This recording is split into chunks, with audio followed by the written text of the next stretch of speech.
Mr. Speaker, I want to thank you for the opportunity you've afforded me to air some of the observations and commend Mr. President and then the federal government for the plausible recommendations or proposals in the budget, and equally try to raise some concerns that are being widely shared, not only by the members in these hallowed chambers, but by Nigerians, which we represent in these hallowed chambers. Mr. Speaker, let me use the opportunity to commend our colleagues in this House. Let's behave like the proverbial Agama lizard, who says that when he falls from an Iroko tree, if he does not have anyone to commend him for a job well done, he will tell himself he's done well. Let me commend this House under your leadership and our colleagues for timelessly reinstating the January-December budget cycle and sustaining it from 2019 to today. It's something commendable, and by extension, the chairman of the National Assembly, that's the Senate President, and the National Assembly as a whole, Mr. Speaker. Mr. Speaker, I commend our colleagues for timelessly too, working assiduously to make sure that the budget is always ready for us to go on that cycle. Mr. Speaker, following from the above, there are plausible recommendations by the federal government in the 2022 proposals, which my constituent has asked me to share, and then appreciate, and then look at it, and then commend it. One of them, Mr. Speaker, is a provision of about 50 billion for hazard allowance for medical personnel, Mr. Speaker. Mr. Speaker, will recall that as part of the issues that led the medical personnel to go on strike is the hazard allowance, which were not paid. And then even as of now, those hazard allowances are quite very minimal, Mr. Speaker. We commend this effort of the federal government to capture this. I believe that this will stem the tide for industrial action in the health sector in 2022. This is quite commendable. Mr. Speaker, again, it's commendable in the sense that we are still fighting COVID-19. We know that the federal government had paid for 3 months COVID-19 allowance, and for 3 months, and after then those allowances have not been paid. We know what our medical personnel are exposed to daily, even while fighting COVID, even while doing surgery, even while attending to lesser fever. So there is need for them to be paid these allowances so that it can be a morale booster, Mr. Speaker. We have had a whole lot of brain drain in the last few years because our eggheads have been pushed to go into other climes because of the challenges we have here. So while we are commending Mr. President for this, there is need for us to up that hazard allowance from 5,000 naira, which has been for over 20 years, to something that will boost the morale of those medical personnel. So this is commendable, but we can equally look at how we can increase the hazard allowance for medical personnel, Mr. Speaker. Mr. Speaker, another provision in the budget that is commendable is a statutory transfer to the National Agency for Science and Engineering Infrastructure. The world is going technology, and then we need to be in pace with how the world is moving. And I want to commend Mr. President and commend the Federal Executive Council for looking at this perspective to try to have a statutory transfer for the National Agency for Science and Engineering Infrastructure. Mr. Speaker, the investment in defense against the backdrop of the insecurity that we are facing today is quite commendable. But what we will urge is that let there be a judicial use of these finances.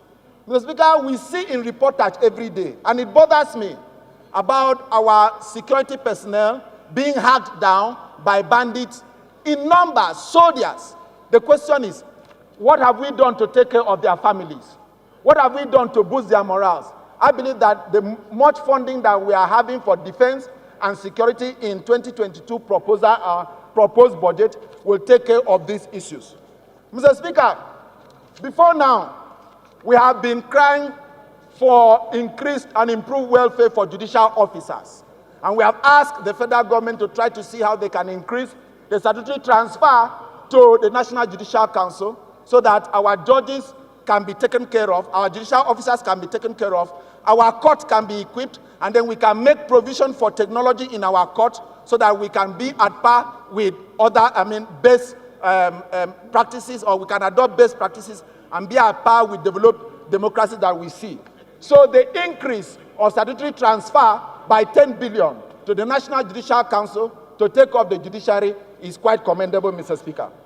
Mr. Speaker, honorable colleagues, even with these lofty plans, programs, and projections of 2022 proposals, Mr. Speaker, there are some concerns, not only by members, concerns not only by our constituents, concerns by entire Nigerians, concerns by experts, concerns by even businessmen, every sector in the country. Mr. Speaker, the very first concern is the sum of 3.9 trillion for debt servicing, which represents almost 25% of the total budget. Mr. Speaker, this is worrisome. This raises some issues or some concern. I believe that federal government will be able to look at it and think out with it, Mr. Speaker. Mr. Speaker, another source of concern is that the proposal before us has a deficit of 6.2 trillion, and government is proposing new borrowings to finance this deficit. Mr. Speaker, what this implies is that the total public debt of Nigeria is expected to rise to 5 trillion in 2022 fiscal year. Mr. Speaker, this is worrisome, not only for today, it's worrisome for generation yet unborn, it's worrisome for the future of Nigeria. So let us do whatsoever we can to try to see how we can reduce the deficit and how we can reduce borrowing. Mr. Speaker, now to the next point on the issue of borrowing. There is nothing wrong with borrowing, provided we borrow and then put it for production, not for consumption. So as we begin to look at it, let us take the future generations of Nigerians into consideration while we get to borrow, and make sure that the borrowing that we do are being put into productive ventures, Mr. Speaker. Mr. Speaker, while we put the money borrowed into infrastructure, three clear things comes to mind. We've looked at the security. Mr. Speaker, power, we need to invest in power. Let us borrow to invest in power. Let us borrow to invest in road. Mr. Speaker, we are looking at the general principle of the Appropriation Bill. But permit me to say that not only do we have these road challenges in one part of the country, it exists in the entirety of the country. Let me use, for instance, Mr. Speaker, the Calabar-Itu road that goes to Dukpani and gets to Ikorekpene. Mr. Speaker, that area is being cut off.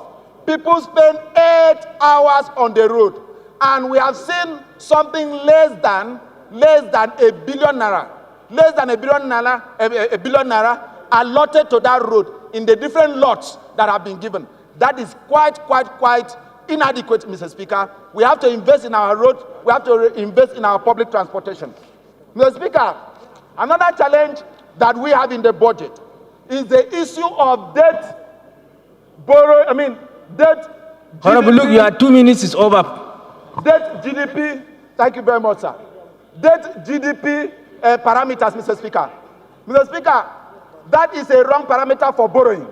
Mr. Speaker, GDP does not pay debt. Yes, agreed that we have a robust GDP, but GDP does not pay debt. What pays debt is revenue. So we should have a parameter of revenue debt parameter for borrowing. That should be a benchmark, not GDP debt, Mr. Speaker.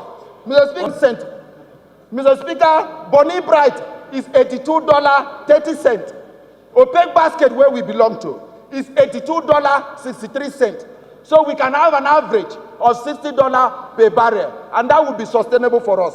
Mr. Speaker, having said this, Mr. Speaker, the challenge why we have to up that pegging is that the issue of managing excess recovered from the sales of crude has always come Honorable Luke, accountability Honorable and Luke, probity. So Honorable finally, Luke, please be guided. Finally, Mr. Speaker, the target of 13% inflation is not feasible, Mr. Speaker. But why we might give that, what is achievable, Mr. Speaker, is that we should try to have a mechanism that would address the rising cost of food, the rising cost of cooking gas, and electricity bill. In this case, there should be provision for meters, and we should have to make sure that we cater for Nigeria in this regard. Thank you. Mr. Speaker, honorable colleagues, I will join my colleagues to ask that this bill be read the second time, having taken into consideration the commendations given and the challenges and the concerns raised. Those are my humble submissions. Thank you for the protection, Mr. Speaker. Thank you.